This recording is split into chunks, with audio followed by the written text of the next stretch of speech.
Hey there, everybody. Welcome back to Sports on the Positive Tip. We have conversations at the intersection of sports and faith. I'm here with Kenny Squared. Kenny, I don't want to make fun of Anthony Davis because, um, that's not what we do, right? But this is crazy that he's got yet another pretty serious injury.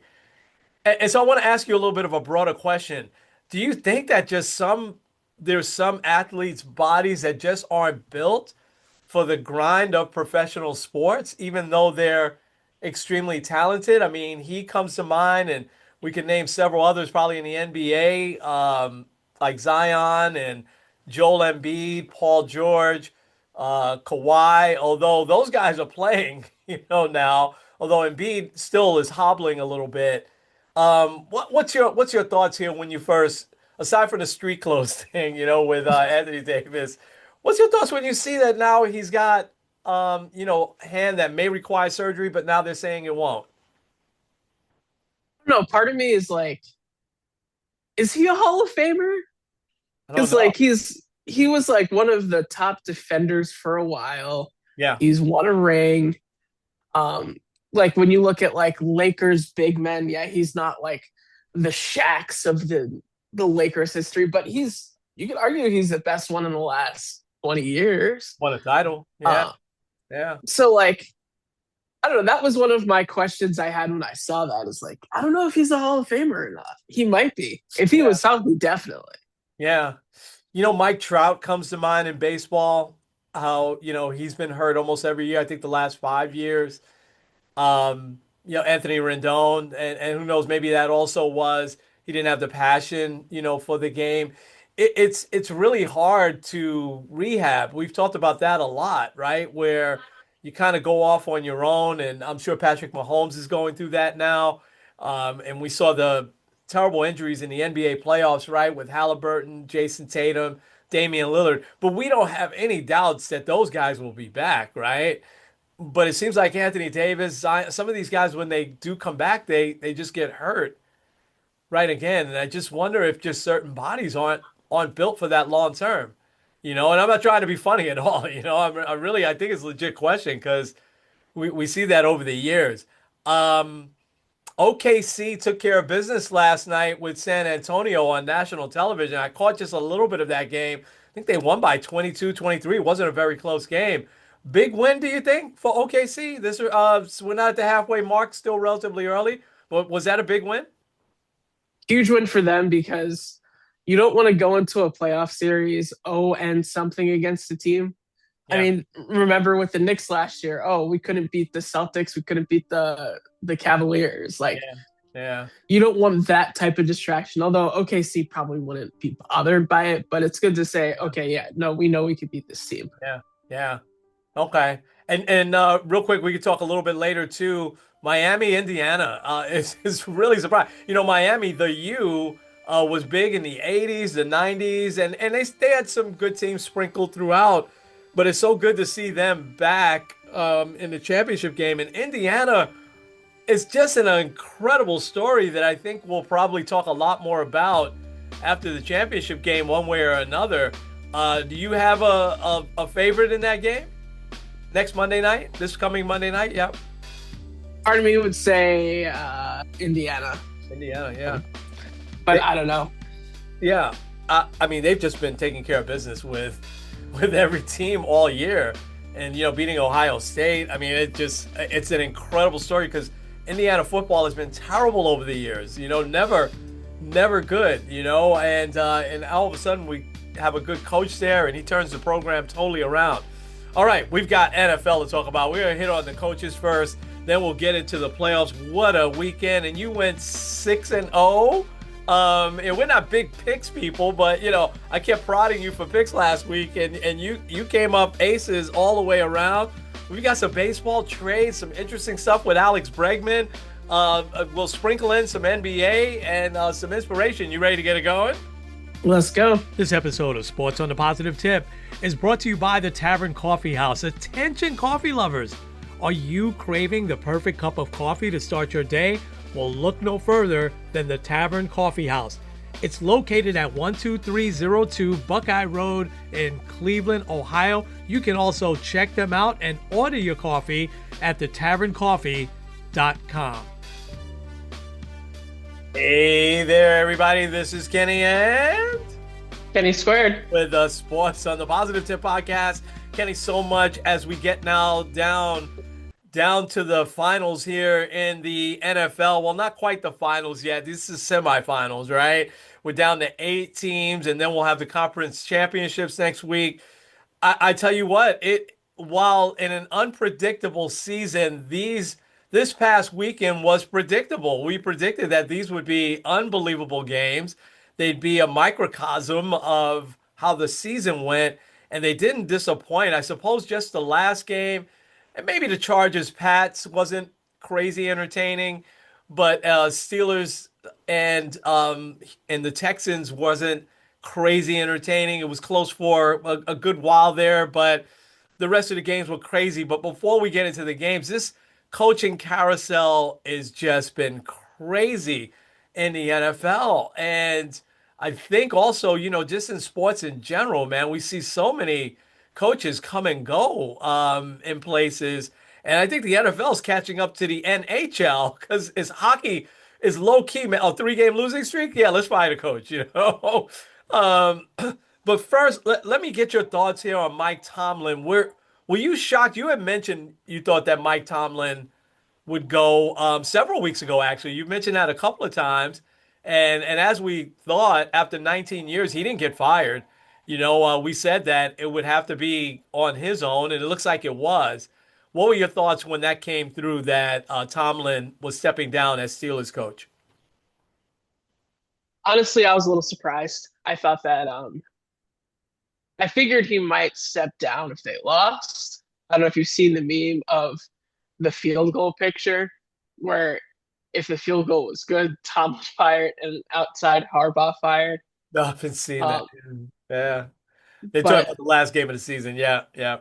yeah, so I thought once he was there, I thought he'd be good for at least another year or so. Um, I'm a little surprised, or very surprised, for a few reasons. Number one, it kind of seemed like everything was fine, and maybe it still is, or maybe he's just done because, like, what's the Steelers' plan? Um, Aaron Rodgers, is he going to be back? Even if he is back, you're talking about a 43-year-old quarterback. You take one bad hit in the wrong spot, he's gone. Yeah. Like, to be honest. Um, but like, they don't have a young guy. They don't have like a quarterback in the wings, like ready to kind of take the helm of one of the most storied franchises in the NFL. So to me, that's a little surprising. Yeah. To me, though, the most surprising thing is what if I told you at the beginning of the year, this is kind of a microcosm of the chaos of 2025. If I told you at the beginning of the year that in the AFC North, the only head coach that would keep their job isn't the guy that won Coach of the Year twice, isn't the guy that has had a winning season every single year for nearly 2 decades, not the guy that's won a Super Bowl, but the guy that finishes 6-11, and people still wonder if he should get fired in Zach Taylor. Like, Yeah. Yeah. it's Yeah. just insane. Yeah. However, now this is coming from a Giants fan, and I think most people would agree. If you're going to fire a head coach, this is the year to do it. Now, it seems like the early indications are Mike Tomlin's just kind of taking time off, might go into broadcasting, might just take this cycle off, whatever. Which smart for him. If he takes this time off, and then next year, let's say the Jets decide to move on from Aaron Glenn, he's their number one candidate. Like, he would be the guy next year. Yeah. Um, but like you look at the options, you've got we'll take Tomlin out of it. You got John Harbaugh, who I think is probably still the number one guy. You have Kevin Stefanski, who, like I said, he's won Coach of the Year multiple times. Took the Browns from nothing to like they were 131-1 under their previous head coach, Yeah. and he took them to the playoffs 2 different times. Yeah. So you have Harbaugh, you have Stefanski, you still have Mike McCarthy, who Yeah, is a very good head coach. yeah, yeah, Um, and then you have guys like Mike McDaniel, who I know it kind of got weird with him in Miami, but look at what he's gotten out of Tua, which most people didn't think was even possible. yeah, Um, and then I'm sure that there's other like coordinators that we don't really know that well that will get a good opportunity and kind of take that leap. I think of the guy in Seattle yeah, as one. yeah, So if you are one of the 9 teams that don't have a head coach now, over a quarter of the league doesn't currently employ a head coach. Wild. I think that the market is very, very big this yeah, year. yeah. Also, Brian Dayball. Dayball gets somewhere, Yeah. whether it's a head coach or as an OC somewhere. Um, I'll give you two other quick names that I think deserve second shots. Salah, with the Niners, yeah, right? I think and Raheem Morris, I think, should get a second shot, especially with teams like, the Cardinals or the Titans. I think, I think he'd do extremely well. If he had stayed in Atlanta, I think he would have done well. yeah. They finished tied for the division lead. Yeah, They just lost the tiebreaker. yeah, yeah, yeah. So I want to go back to Tomlin for a second because I still think it runs through Harbaugh, right? I think that once he figures out where he wants to go, I think he's narrowed it down to three teams, the Giants being one. I think the Giants, that's the ideal team for him. I think he'd do phenomenal here. I think that you would be fine for the next 10 years with Harbaugh, even though Harbaugh, I think, is a little older than he might look. I think he's 63, but still, I think he's a young 63. Um, I think that the Steelers, when Roethlisberger retired, it's surprising to me that an organization that good never seemed to have a plan to replace him. I mean, you think about they never drafted, a really good quarterback. They went with guys that were suspect at best, and then, the veterans like Russell Wilson and Justin Fields. And I would be stunned if Aaron Rodgers is back for another season with anybody. I think it should be his time to go now. In 5 years from now, we'll see him in the Hall of Fame. But I think that was Tomlin's.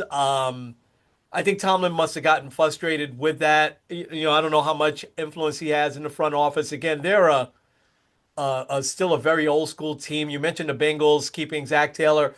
Well, how long did the Bengals keep Marvin Lewis? They're also Paul Brown. Their family still runs that team, so they're very old school as well. And so, but they have that structure, right? It's the GM that does it, and I don't quite know who the GMs are in Cincy or in Pittsburgh, but that had to be a factor. He really didn't have a good quarterback since Roethlisberger. And I would say that Wilson did an okay job. Mason Rudolph, some of those guys did okay. And I thought Aaron Rodgers, I mean, he won 10 games. So I thought he did well. I thought he would have, which is why I had said I wanted to see him back with the Jets for one more year, just hang on to him until we have a clear replacement for him. But I think that all of those were a factor. Ken, to do something for 19 straight years under that type of pressure in the NFL, I mean, I think that's a remarkable achievement. Same with Harbaugh for 18 years. Um, all right. So you have to be wanting Harbaugh as your number one, right? For the Giants? Yeah, absolutely. Okay. And I'm looking at the other options. The Steelers does kind of scare me because Yeah. um, he knows the division well, Yeah. and obviously knows the Steelers well. So like That would be crazy. Yeah. him going there, I think though Stefanski seems like a really good fit for the Steelers. Yeah. Yeah. Which the second that he were to do that, he would become public enemy number one in Cleveland. People would hate him Well, because because like Pittsburgh and Cleveland's so close together. Yeah. Yeah. Yeah. yeah, like you talk to Browns fans, like their number one division rival is easily the Steelers. Yeah. Like when Yeah. they beat the Steelers a couple weeks ago, it was like, yes, like Yeah. we don't care that we lose all the time. We beat the Steelers. Yeah. Um, Yeah. but yeah, Harbaugh to me is my number one. I think he would fit well because like a lot of these games were close. Jackson Dart having the right coach and you got the right weapons. I think this team could be one of those like Not as extreme as the Patriots winning 14 games, but they could potentially win double digits under the right system. So I think that they have a shot. Yeah, and listen, the Giants have had um, very little luck going with the coordinators. I know Pat Shermer was a head coach for a minute with the Browns, but he didn't have much experience. Ben McAdoo, Joe Judge. I mean, it's just been one after another after Tom Coughlin. They didn't really replace, a really great coach. I thought Coughlin was. And you look at the Giants' kind of recent history, Bill Parcells, Dan Reeves. They when they bring in the experienced coach and let him just do his thing. And again, they're older structure too. The GM is going to pick the players, but um, I think that the Giants will do well by bringing in a guy like Harbaugh, and I think that that's the way they have to go. And if Harbaugh falls through, go somewhere else. You got to bring in Stefanski, after that. And it just my opinion. Don't go with another coordinator. No, there's probably some really good coordinators out there, and someone pointed this out. Mike Tomlin was, a coordinator before he got his shot, and so was Harbaugh. So some of these guys got to come from somewhere. Other question I want to ask you, and then we'll get to the games, and I'll pull up your screen here is the Browns. Is Mike McDaniel a sure shot there to come back to Cleveland? I feel like he's probably the favorite right now, Yeah. which Browns fans aren't going to want to hear that because the Browns fans are still kind of having their hopes on Harbaugh, which like if you're really any of these head coaching, because there's a lot of options. Like the one that I'm surprised isn't getting a lot of traction at all, but to me seems like a decent opportunity is the Raiders. Yeah. You Yeah. you have the number one overall pick, so you can have your choice at quarterback. You also have Tom Brady in ownership, so it's not chaotic. Yeah. Like you can go in there and kind of create your own thing. But Yeah. Yeah. but like you look at the Browns and their quarterback situation where they kind of said yesterday that their QB1 is going to be a competition Yeah. Yeah. between Deshaun Watson, Shador Sanders, and a second or third day draft pick. It's like they're not even going like they have the sixth overall pick. They're not even thinking about getting a quarterback. Well, they shouldn't. Yeah. So I mean, give if you were able to get rid of Deshaun Watson. I don't mean to say it like that, but if they were able to waive him or cut him or whatever, then I would draft. You got to play this guy, right? If he's healthy next year, you have, and I think that's good. Have a healthy competition. Sanders may beat him out, and that's fine, but he's going to be on the team. There's really, I'll disagree with you mildly on the Raiders. And I'm going to challenge you to read that article I was talking about on the chaos in the 1 year under Pete Carroll, who I thought that was kind of built in with the Raiders almost because you never heard about any chaos when Pete Carroll was at USC, or you never heard about any chaos when he was with Seattle. And just so many little things that happened with players going off on their own and the GM backing and refusing to fire some of the coordinators and stuff like that. And think about how many head coaches they've been through.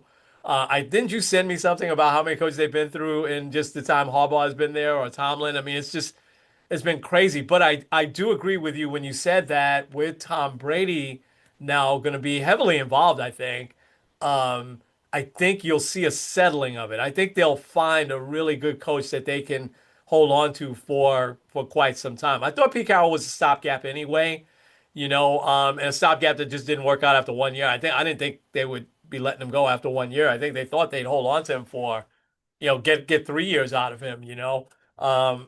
But I think that talent is there, though, to your point, with Max Crosby, their running back. I'm not so sure Geno is the answer. Geno's a serviceable quarterback, but I don't think he's the answer long term. Last quick thing. It leaked out that Tomlin says if he does coach again, and when he does coach again, he wants a warm weather. Because it's always bitterly cold there in Pittsburgh, right? He wants a warm weather team. You got your picks here, right? You got the Raiders, you got the Dolphins, you've got the Titans, you've got the Arizona Cardinals. So if he was a warm weather team, there's some picks there. And out of those, I would go Dolphins, man. That would be the team I would want to turn around. I mean, when was the last time the Dolphins were really relevant? It's been a long time. Now they've been to the playoffs a few times, but how long has it been since they won a playoff game? Don't they have the longest drought of not winning a playoff game? So 2000, I believe. I mean that's crazy. 20 something years. All right, let's talk about the games. Let me share screen here and let me go back and highlight that screen. Here. As you're getting it Hey, up, yeah, I'll throw absolutely. out a random fact for you. Yeah. Because you mentioned the Raiders with their head coaches. Currently, well, whoever they hire will be the sixth head coach that they're paying this year. I mean, Um, and by contrast, the Steelers since 1970 have only paid three different head coaches. I mean, that's crazy. I just, uh, all right. Kenny, the games were unbelievable. It was so entertaining. Um, whether it's the Niners come back, the Bills coming back, Josh Allen just carrying the team on his back. This is their window. But the rest, Josh Allen had to play like to a Patrick Mahomes level for them to pull this game out. I feel bad for the Jaguars. Um, the Bears, I went to sleep at halftime. I had to because I can't, I get up so early on Sunday morning.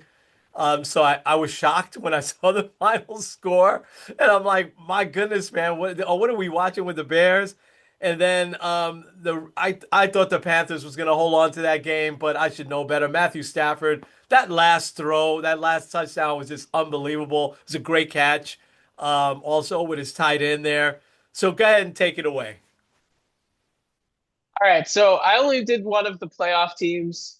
Thank you, fans. You always see those social media posts. I think as a Jets and Giants fan, Yeah, we see it the Monday after the season ends, and it's infuriating because they're like, "Hey, we really love you guys, even though we've been the worst teams in the last decade."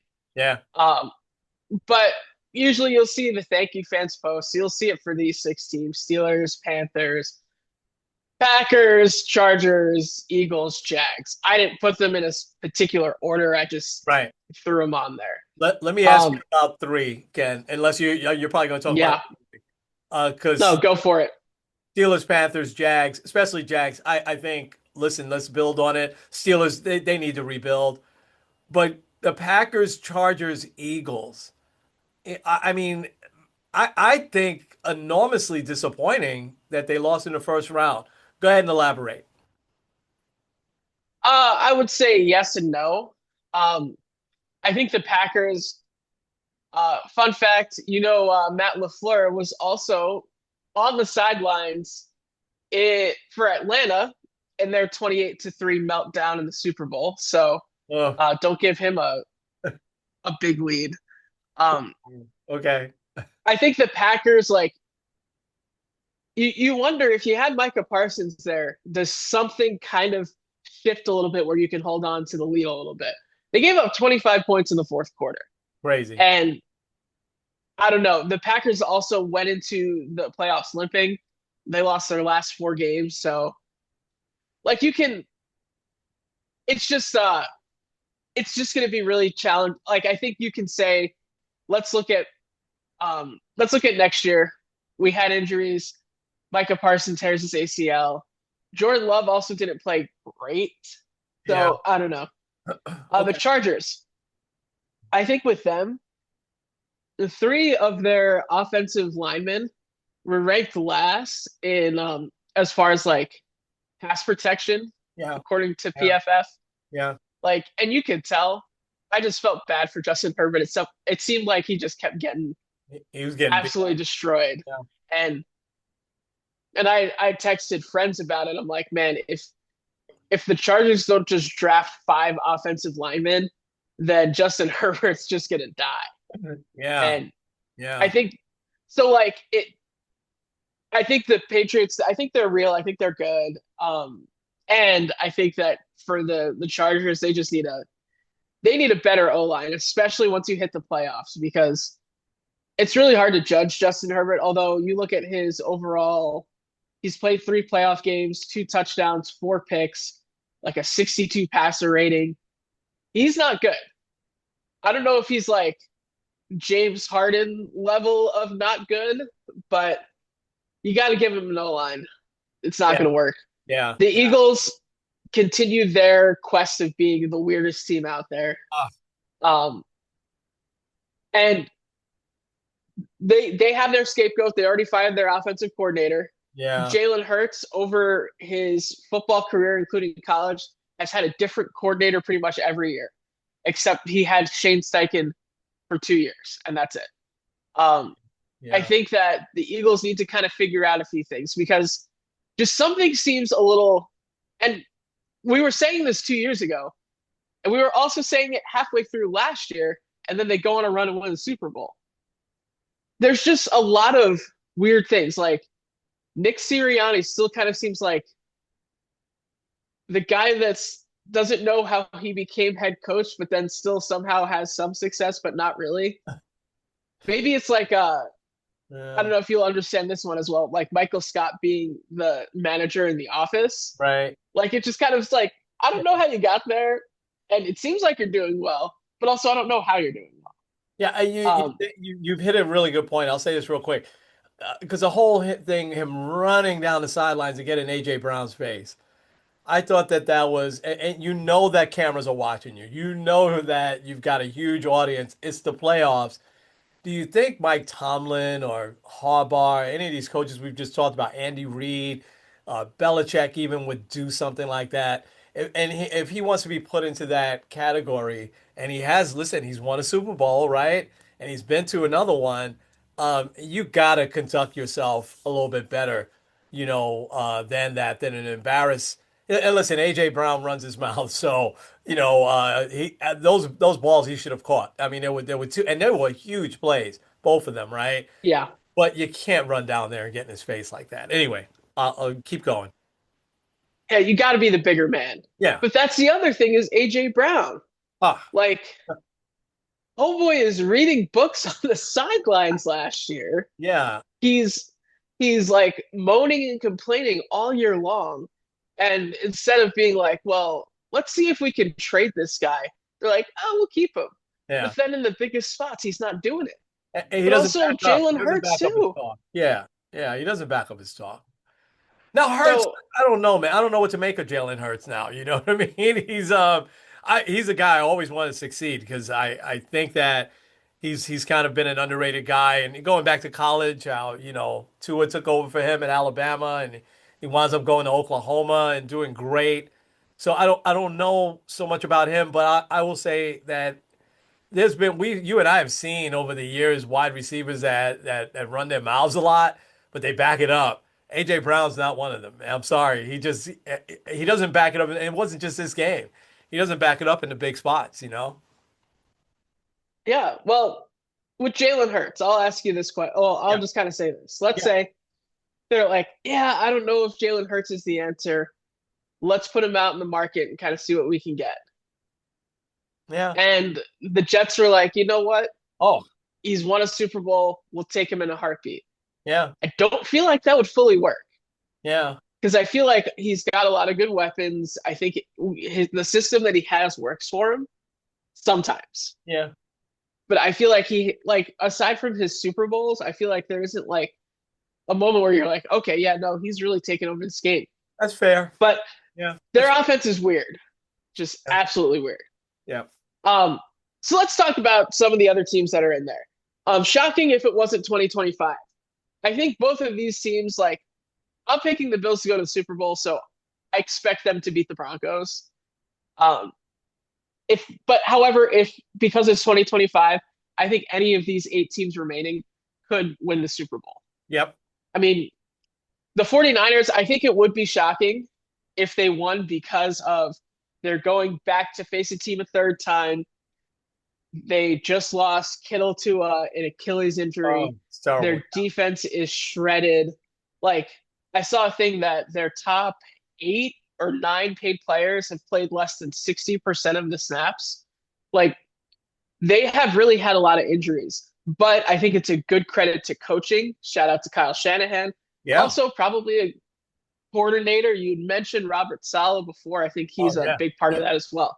Yeah. Now, I might be like, I feel like people might be upset at me ranking the Broncos so low. I just have to see them do it. That's They fair. might be they might be the team that represents the AFC in the Super Bowl, and I I wouldn't think. be surprised. Yeah. Honestly, like the way like the rankings of these 8 teams, it's so tight. It's just hard to kind of differentiate them. Yeah. Yeah. Um, coin flip. Uh, you got the Rams and the Patriots. I think both of these teams, like you kind of flip a coin and you're not sure if they're going to make it or if they're going to be out. Like I wouldn't be surprised if the Rams win. I also wouldn't be that surprised if they lost. Um, same with the Patriots. Like Drake May didn't have an excellent game. He played well towards the end. Obviously, got helped a lot by the defense. Um, but you're also going against probably the toughest defense that you'll see in these playoffs in Yeah. the Houston Texans. Yeah. Yeah. So, like, I think it could be a very big coin flip game.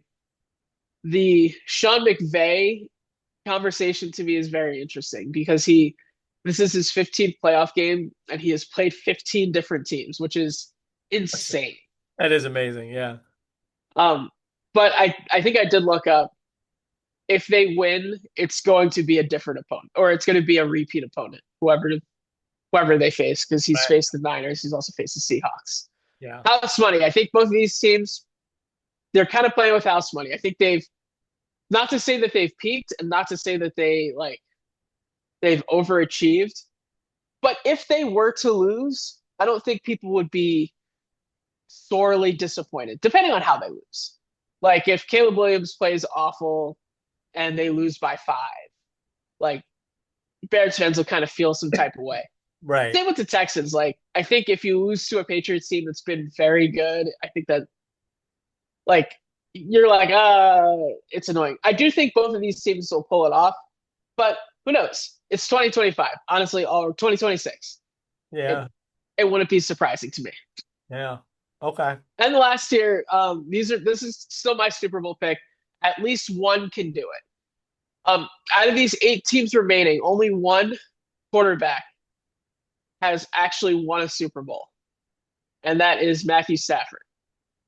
Wow. Everybody else has never won a Super Bowl. Yeah. I think Brock Purdy might be the only one that's made it to a Super Bowl. Been there. Yeah. Yeah. So that means, regardless of what the Super Bowl matchup is, at least one quarterback who on it could be both sides, especially if the Rams lose. Um, at least one quarterback will have a shot to win their first Super Bowl. Wow. Um, Yeah. I do hope that that's Josh Allen. I think that he's kind of trying to put this team on his back and take him to the next level. Going to Denver is going to be tough against Oh, a very good defense, yeah. against a very good head coach. Um, and then also Seattle. I mean, Seattle's got the home field there. They're facing a team that is badly injured. So it'll be interesting, but we'll see what happens. Yeah. All right. Good stuff here. Let me stop sharing and let's see if we can continue your streak here. Um, so we've got let's go NFC. By the way, the Bears, did you know this? They've won now 8 games when they went into the fourth quarter trailing. I mean, they've just been and it probably was the opposite last year, where they were losing those games. Um, all right. In Seattle, as you said, Niners at the Seahawks. What are you thinking? I think it's the Seahawks. It's hard for me to go with the Niners. I know, like I love these type of matchups because it's like a division opponent that you've seen 2 times already. But I think Seattle has the edge. They're healthier, they're rested, and you can make an argument that they have a better defense. Yeah, Um, I think the biggest X factor is Sam Darnold. yeah, He he came and he came and balled out in week 18. and that's probably the biggest win of his NFL career to date. Yeah. Um, but I think he needs to show it again, and I think he will. I think he'll have a good game. He's got a chip on his shoulder too, man. You know, he really does. To me though, one of the clutchest players that I've ever seen is Christian McCaffrey. He always comes through, whether it's a big run, but you don't see it's a lost art where you have running backs who are also good receivers. And he still has that art. I mean, he just played so great. But so you're saying Seattle there? All right. The warm weather Rams at Chicago to take on the Bears. And I say that because I do think that'll be a factor. Matthew Stafford is unbelievable. He really is. He's incredible. What are you thinking there? I'm going with the Bears. Um, because yeah, it's just I think if the game is close, I think the edge really, really goes to Chicago. I can't fully I don't have the stat, but I'm assuming too, I agree with you that it was kind of the opposite last year when the games are close. Yeah. Um, because yeah, the like I think of the Thanksgiving game, the game that cost Matt Eberflus his job. Yeah. Like they had the lead. They had them on the ropes Yeah. and he didn't do it. Yeah. Um, all right. Well, I have this up too. Yeah. Uh, freezing or below temperature. Matt Stafford is 3-3. Okay. Um, We played in Detroit for a long time, so yeah. All right. yeah, but Uh, also a lot of his games probably there, like his games yeah. there are indoors. So Yeah. Knowing Sean McVay, he probably already has them in Chicago practicing outside, getting used to the colder weather. I think that's an overrated thing anyway. I really do. I think that, football players um play in cold weather, you know, and it's rare now that you see a player in freezing temperatures that is not wearing sleeves. They're all not wearing sleeves, or it's rare you see someone wearing sleeves. Um, yeah, you made a face like you just spotted something there. What do you got? in rain or snow, Matt Stafford is 1-8.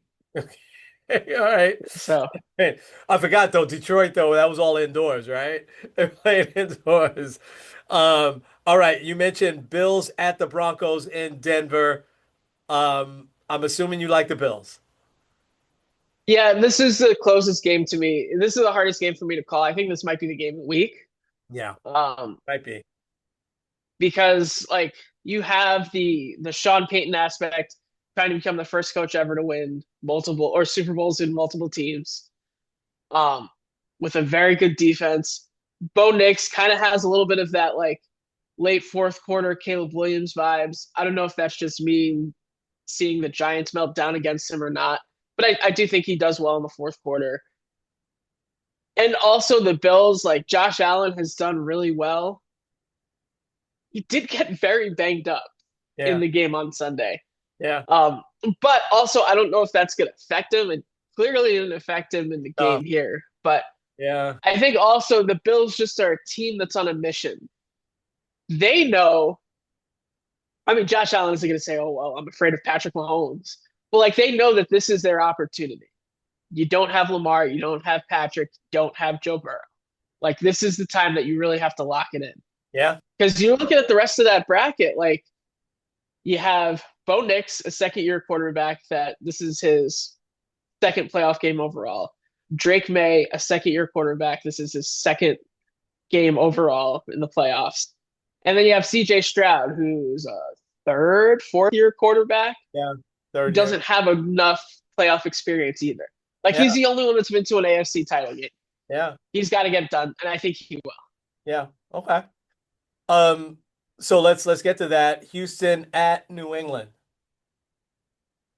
I'm going Houston very hesitantly too. That one might also be a very close Wow. game. Okay. Um, I think because of their defense, and it kind of seems like CJ Stroud has just enough to do what he needs to do. CJ Stroud had an awful game, and Oh, that's going to be very overlooked. he made a lot of Like, bad throws. He had 3 turnovers. Yeah, you're right. In spite of that, they won. You know. Yeah, he fumbled the ball 4 times in the first half, Yeah, and yeah, they still had the lead, which like I think is more a testament to Philly's offense and ability to kind of get stuff going. But part of that could be a good thing because that means that Houston's defense is holding strong. They also like if that's his bad game, he does have some experience in the playoffs. I think that that can kind of show.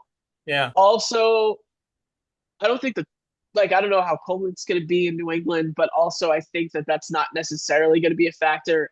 I think he's going to be focused, and I think that the Texans will pull it out. Okay. Wow. All right. Your folks up in you know a lot of people in the New England area. They're not going to be too happy with you, you know.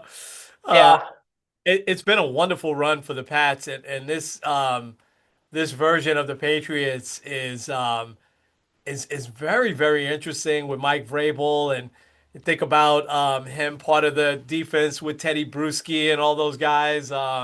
You know, and to see him come back, it's just been a great story. All right. Well, listen, this has been, I think this has been an NFL season unlike any others. And I think we're seeing that here in the playoffs. I expect the same thing with these four games in the playoffs. Trouble is, some of them I'm not going to be able to see. I think Saturday I'll be able to see most of both.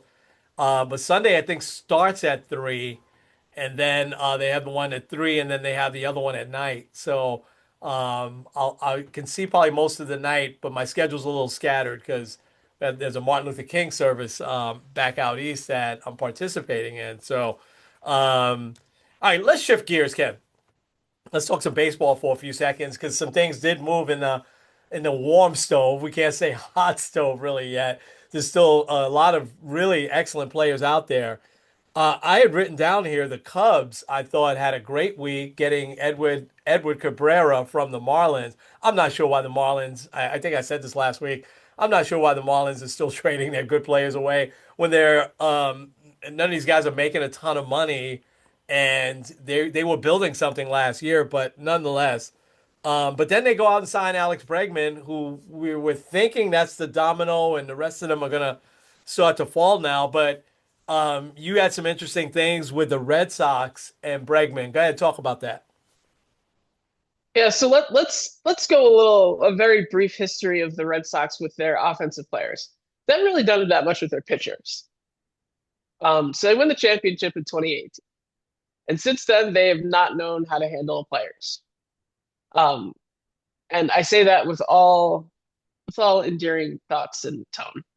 Um, but so you go and it not too long after he wins MVP, you go ahead and trade Mookie Betts because you don't feel like paying him, and you get basically nothing in return for him.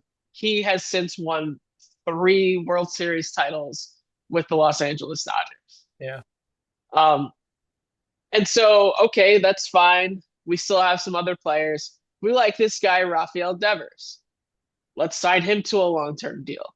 Sign him to the biggest contract in franchise history. Okay, he's our guy. And then a couple years later, you're like, well, you play third base, but let's bring in this guy, not tell you, even though you're the franchise player. And we're signing him, but we're really signing him to second base. But really, what we're going to do is put him at third base and kick you off of third base. And rightfully so, you get ticked and want nothing to do with this team. So after a while, they're like, okay, yeah, we'll trade your butt for nothing as well. A couple of pitchers that are decent, maybe not the best. Um, so then you have Alex Bregman, a guy that has been kind of embraced by the clubhouse, a guy Yeah. that has a perfect swing for Fenway Park, Yeah, they loved him there. excellent defender. Yeah. Like he could be the guy. You decide not to try to even approach him with an extension, which that might be a Boris thing. That could be a conversation for another day. But you're just assuming that you sign him. And he's asking, hey, like, I want a no trade clause, which he sees the history. You traded Devers for nothing. You traded Mookie Betts for nothing. He's like, he's a real person. He wants to establish roots somewhere. He wants his family to stay in the same school. Like, he wants that stability. So he simply asked for a no trade clause. And they say no. and they don't even give him the best offer out there.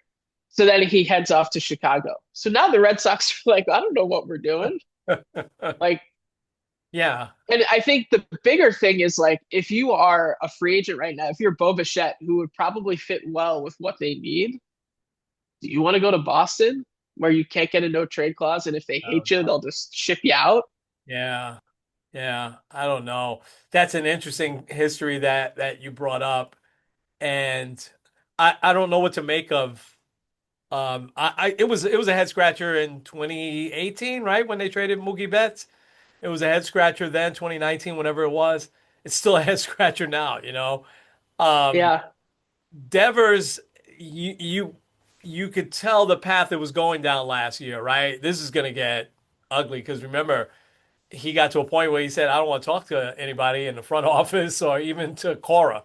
You know, he was adamant, and I think a lot of I love the way you put it in perspective there because a lot of us, our immediate reaction was, "Dude, they're paying you all this money, just play first base." But if you've played third base and you're the star player, as you said, got the biggest contract, and you're the team leader, you would think somebody would have a conversation with you before you go out and sign Alex Bregman, who's a great player. I take nothing away from him. Um, and so I don't listen. The Cubs really did themselves well, and the Red Sox, in terms of hitting, you're right, they're in trouble. Now they're I think talking to Eugenio Suarez, and I think he would make a good replacement. He strikes out a lot, but he'll hit 45 home runs there, without a doubt. Um, Speaking of third baseman, the D-backs made a big trade and got Nolan Arenado from the Cardinals, and Arenado didn't have a good year last year offensively, but he's still great defensively. What did you think of that trade? I think it's kind of a weird full circle trade because Paul Goldschmidt was traded, like the other corner infielder, traded from Arizona to Yeah, St. St. Louis. Louis. Yeah, yeah, And yeah. but I do think it's a good trade, especially for the Diamondbacks. They're not paying his full salary. Um, I don't know what the Cardinals are doing, but Yeah. I don't think many people do right now. Cardinals got to be rebuilding. I mean, they got rid of Contreras, Sonny Gray, and now Arenado. It's just gonna be young teams. Brendan Donovan is probably next. All right, let's talk about your Yankees. They get Ryan Weathers. Why don't you tell that interesting fact with him and David Weathers? Yeah, so Ryan Weathers, obviously the son of David Weathers, drafted, I don't know, a couple years ago. Um, but David Weathers is part of the 96 championship team, which traded from the Marlins to the Yankees. So his son gets to do the exact same thing. Yeah, Um, yeah. and he's also a lefty. I don't remember. I think David Weathers might be a righty, He was but a righty. Yeah, yeah, okay. yeah. Yeah, David Weathers bounced around. He's a serviceable pitcher, but he bounced around to several teams. I want to say he had a quick stint with the Mets as well. At some point in there, I won't give that other interesting fact. But I knew someone who was related to him, and I'm sure I got tickets when you were very young that time in the 90s. And I don't remember which game we went to see, but I remember someone related to him that I knew that worked with me in a place. So, what do you think about the whole Kyle Tucker? Now it looks like it's down to three teams: Dodgers, Blue Jays, Mets, and apparently the Mets still don't want to go long term. I'm not quite understanding that, but that's a story for another day. Um, but apparently the Mets offer is 3 years at 50 million, about 50 million per year, which would be the highest AAV out of any of the offers, right? Um, I told you before we got on, why can't we go 4 years with a fifth year option, and maybe you pay him 40 million, per year. Um, and that'll be, like you said, though, 100 million invested in two players, but I don't really care about the money. I got to be honest. I don't think the Mets are going to go broke, or will it impede them from signing other players? But I think them drawing this line in the sand on 3 years might start to impede them from signing other players. Listen, Kyle Tucker is not the best fit for the Mets lineup. The Mets could use a righty bat. I think Bellinger's a better fit, even though Bellinger's left-handed as well, but Bellinger's more versatile. I think. But I would take Tucker's bat in a heartbeat. You know, you can make an argument the last 5, 7 years he's been one of the top 10 players in baseball, and I think he'll bounce back. I know his health has been a little bit weird last 2 years, but I think he'll bounce back if the Mets get him, and he'll have a big year here. I think he'll help them.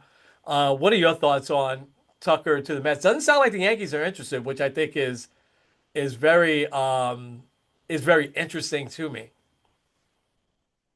Well, to speak on the Yankee thing, I feel like we're gonna eventually see Cody Bellinger to the Yankees. Okay. I feel like because also like you would think the Mets, you haven't really heard many rumors with the Mets. You haven't really heard any other rumors with Bellinger anywhere else, Yeah. which kind of makes me think like because we've heard a lot of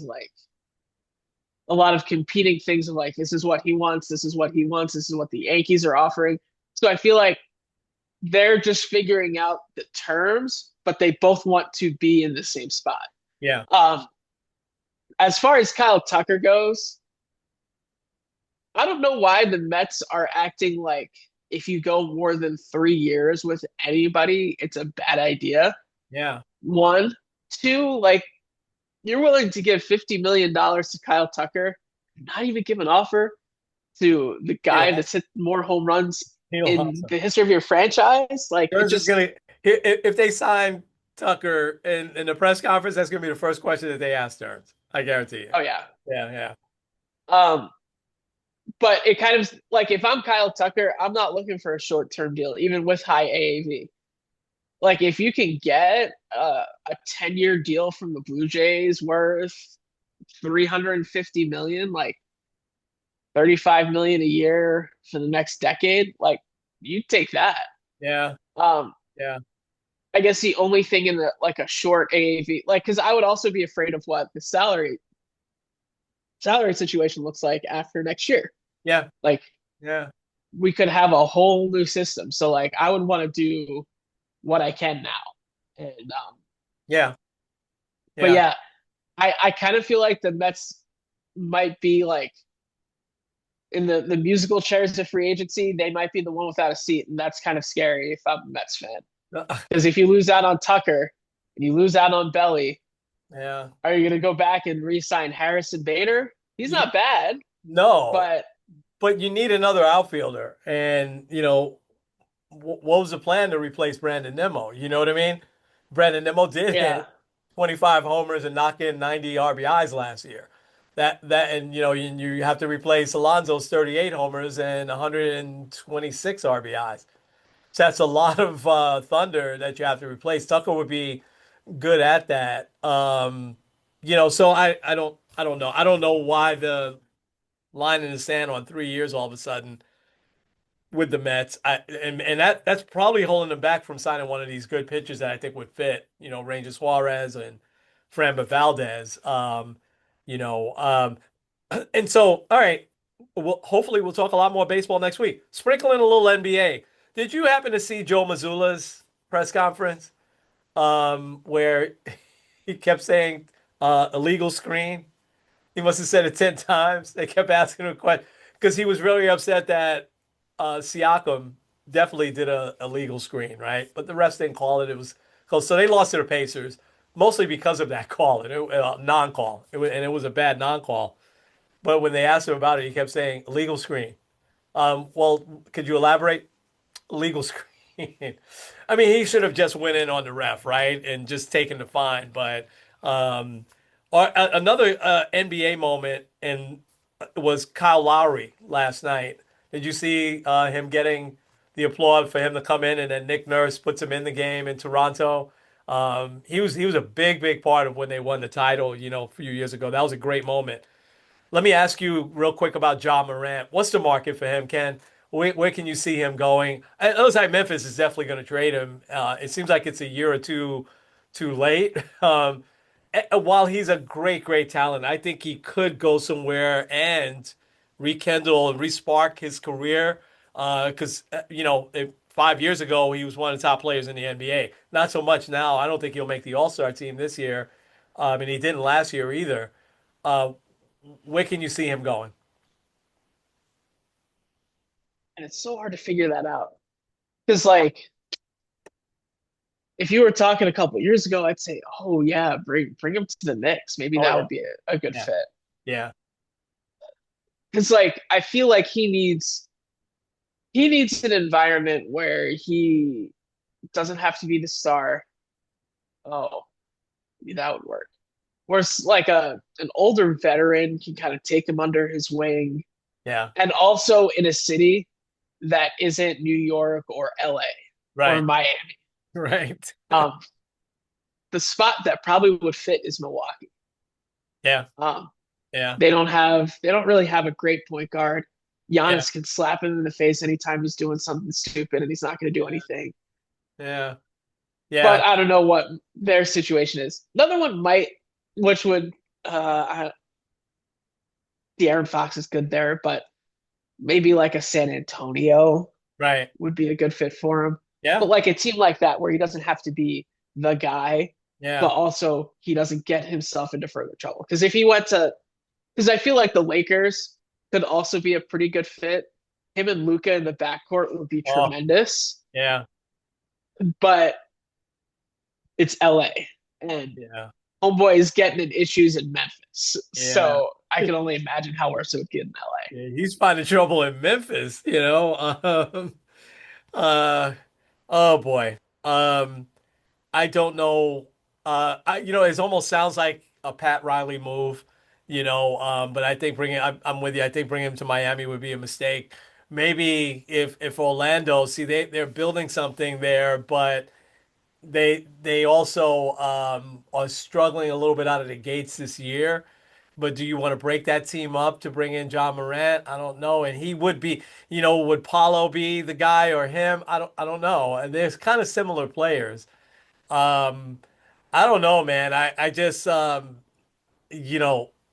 the Celtics pull the trigger on something like that? They probably have the Trigger. guys. Yeah. Oh, I shouldn't say that. Yeah, sorry. Pull the trigger. Oh, John Morant.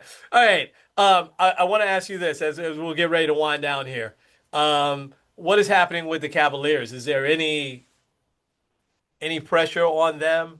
Um, I mean, they're 3 games over 500, which was what they have been the last couple of weeks.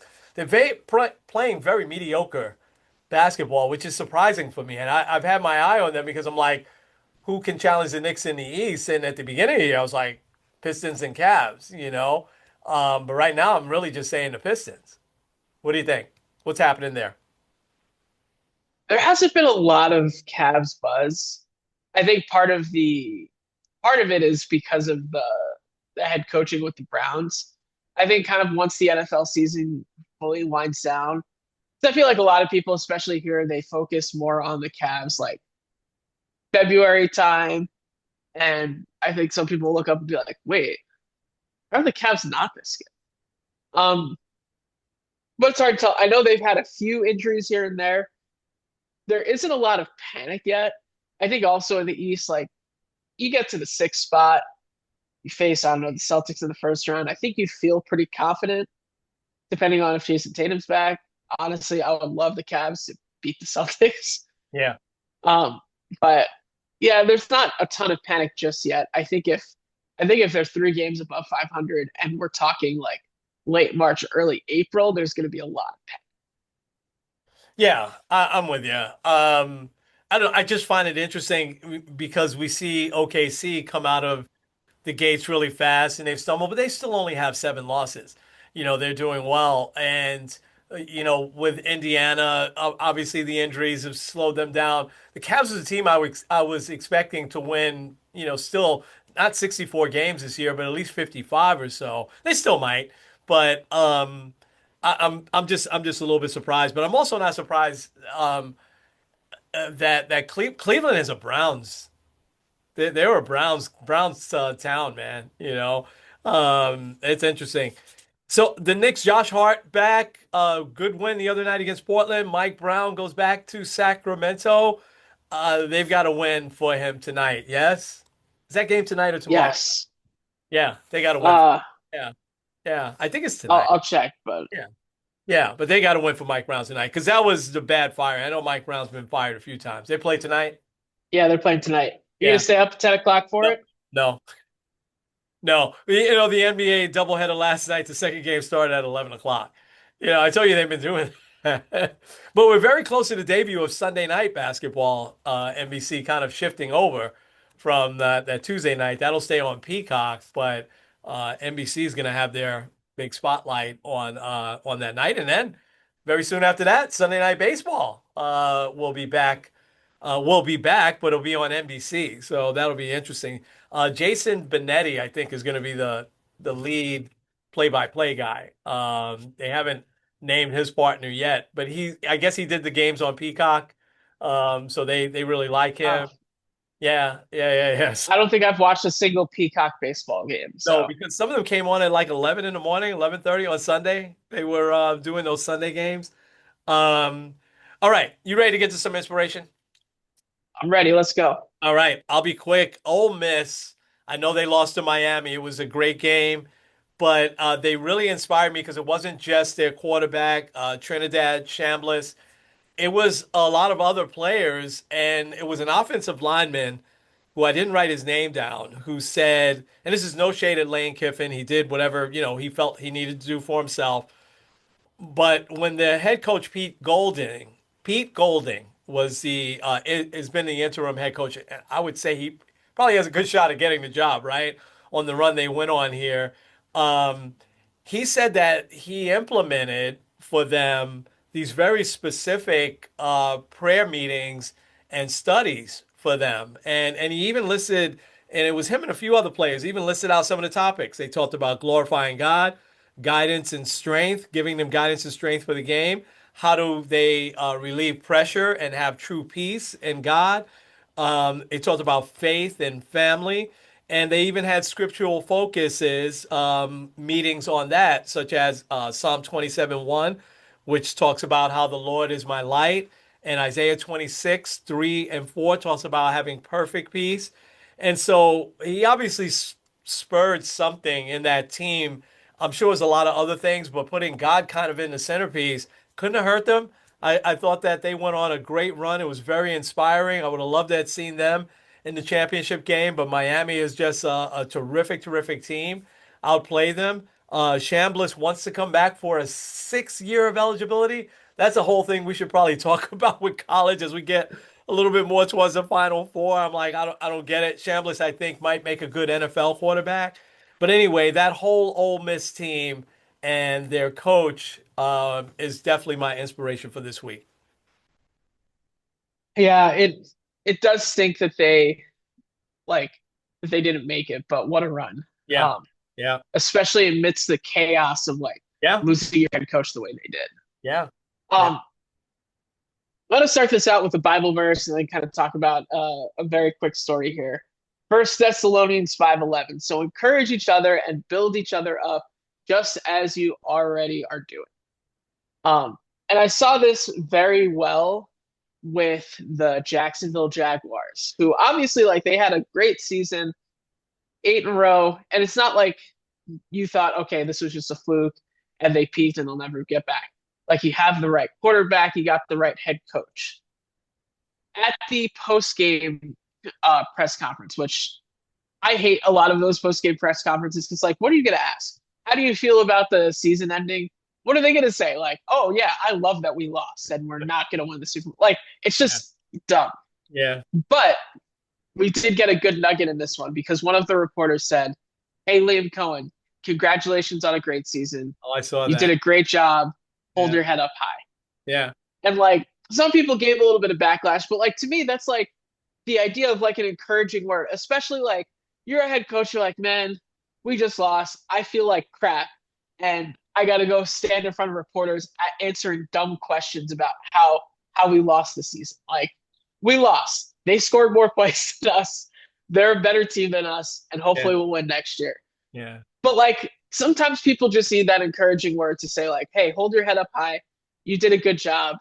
Congratulations on a great season." So shout out. I don't remember the reporter's name. I didn't write it Yeah. down, but shout Yeah. out to her. She's a longtime reporter down there. I guess people know her very well in the Jacksonville area. Um, Ken, I've never seen that before. That was, I Yeah, think Cohen was surprised and even a little embarrassed, but he was very humble. He just kept saying thank you. But we need to see more of that. You're right. And I think people saying, oh, that she's not objective or whatever. A lot of these reporters aren't objective anyway. They're following the team every day. They get to know them. They like them. You know what I mean? Um, I love that moment. I actually saw that and I was like, wow, I never saw that before in any press conference, period. The reporter actually complimenting, a coach on the year that they have. And put in perspective, right? The Jaguars had a great year. They are going to be a contender for the next several years. This coach went in there and he tapped into something with Trevor Lawrence, who we always thought would be a great quarterback. Didn't show it all the time, right? But that and so yeah, thank you for pointing that out. That was great. That was awesome. Yeah, I think it was just a great way to just say like, yeah, and also all the people that are like, you want your especially your local reporters to not be objective because you want them to kind of exude that emotion that the fans feel. Yeah, That's why like I think a lot of podcasts of specific teams work so well yeah, because it's like they're fans. Yes, they do like reporting, but yeah, like they're also fans and they kind of give that up. That's why WFAN I think has been so popular because you can yeah. call in and be like the Jets stink and they understand because they're also rooting for the Jets. Man, yeah, absolutely, absolutely. All right. Awesome. Awesome. Awesome. Well, we will be back next week and we will have a conference championships preview. And it should be great. Hopefully, we'll get a few more players signed in baseball. Basketball continues to heat up. Before you know it, the NCAA tournament will be here, spring training, lots to look forward to. So, Kenny, take us home. All right, this is Kenny Squared N. Kenny. Sports on the Positive Tip. We'll see you guys next week.